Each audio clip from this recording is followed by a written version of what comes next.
இந்த வீடியோல என்ன பார்க்க போறோமா, நம்ம யதார்த்தமா நம்மளோட ராஜேஷ் ப்ரோவை பார்த்தேன். சரி, அவர் தான் நல்லா பாடுவாரே அப்படின்னு சொல்லிட்டு அவர் பிடிச்ச உட்கார வச்சு ஒரு பாட்டு, எனக்கு பிடிச்ச பாட்டு பாட சொல்லியிருக்கேன். அது என்னன்றது நீங்களே பாத்துங்க. ஓகேவா?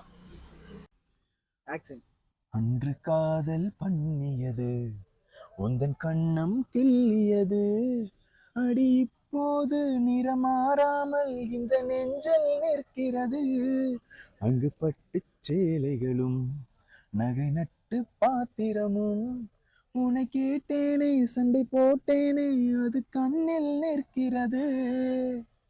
ஜாதி மல்லி பூவே தங்க வெண்ணிலாவே, ஆசை தீரவே பேசலாம் முதல் நாள் இரவு. மீனம்மா அதிகாலையிலும் அந்தி மாலையிலும் உந்தன் ஞாபகம். அம்மம்மா முதல் பார்வையிலே சொன்ன வார்த்தையிலே